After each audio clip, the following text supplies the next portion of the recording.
Welcome to Insight Wire News. Stay tuned for today's update and share your thoughts as you watch. Let's discuss together. Ready? Let's dive in. If you're wondering just how far Donald Trump will go to distract the public from his growing connection to the Epstein files, look no further than his Truth Social feed today. It's a digital circus of deflections, each post more desperate than the last. One of his latest distractions? Fantasizing about Barack Obama being arrested, classic Trump-style projection. Now that Trump's own name is surfacing in the Epstein documents, he's lashing out, projecting guilt onto others. And who better to target than his longtime rival Obama? Even his allies are playing along. Former Director of National Intelligence Tulsi Gabbard is claiming she has overwhelming evidence that Obama and his cabinet politicized intelligence on Russian interference in the 2016 election. So much so, she says, it should lead to prosecution. But let's be clear. Obama isn't getting arrested, and Trump knows that. He's not making these claims to convince Democrats. He's making them because he believes his own supporters will take the bait. He assumes they won't ask questions, won't check facts, and sadly that's been his playbook all along. Even within the White House and the Department of Justice, officials understand how pointless this whole charade is. But that won't stop Trump from leaning into it. His goal isn't truth, it's manipulation, not for political opponents but for his own base. And while he claims to despise the left, the people he consistently lies to, manipulates, and shows complete disdain for are his own voters. Another example, he's reignited the culture war by going after the NFL again. Trump demanded the Washington Commanders change their name back to the Washington Redskins, claiming there's a big clamoring for it. He tossed in the Cleveland Indians too, insisting that our great Indian people in massive numbers want the original names back. But where's the proof? Can he produce this list of Native Americans supposedly begging for the change? Of course not. It's just another baseless claim crafted to stir outrage. Then he doubled down, boasting that his statement blew up in a very positive way, and threatened to block a stadium deal in D.C. unless the team changed its name. According to him, going back to a controversial name would somehow increase value.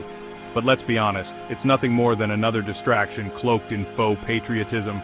Take a moment and really consider this. These obvious, shiny distractions are barely a step above his earlier panic moves, like begging everyone to stop talking about Epstein in the first place. And then there's this. Pressed about the Epstein files, Trump responded, "I just know it's a hoax." Started by Democrats. You had Wray, Comey, the Steele dossier, total fraud. The 51 so-called intelligence agents, also fake. It's a hoax pushed by Democrats and stupid Republicans who fall into the trap. He went on to call it the Epstein hoax, complaining that instead of praising his historic achievements, the media was focused on someone who died years ago. Let's pause there.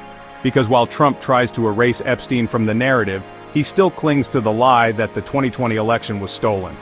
And worse, he blames President Biden for everything that went wrong under his own administration. Let's set the record straight. Under President Biden, the U.S. economy was the envy of the world, steady growth, historic job numbers, and falling inflation. But since Trump's return, global confidence has collapsed. Our allies are wary, and investors are nervous, because they've seen this chaos before. Trump holds the lowest approval rating of any modern president, yet pretends Americans can't see what's happening. But we can. We see the protests. We see a broken immigration system with ICE under fire. We see tariffs hurting small businesses, FEMA's slow disaster response, rising layoffs, and even his laughable failed birthday parade. Ask yourself honestly, what policy has Trump passed that actually helped you or your family? What lasting good has he done? Drop a comment and let us know. Because the American people are wide awake, and we won't fall for his smoke and mirrors anymore. Remember, Trump isn't trying to fool Democrats. They already know what this is, a frantic cover-up.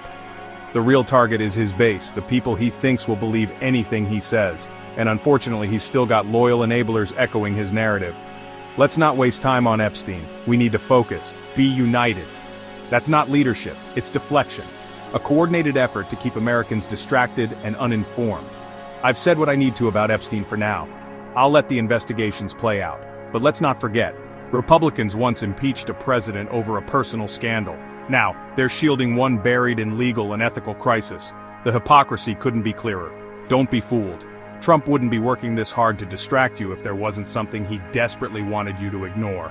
Thanks for joining us today. If you find this video helpful or insightful, Don't forget to watch more and become part of our growing community by subscribing to Insight Wire News. We value your support and look forward to bringing you more updates. See you in the next video. Don't be distracted by this chaos, stay focused.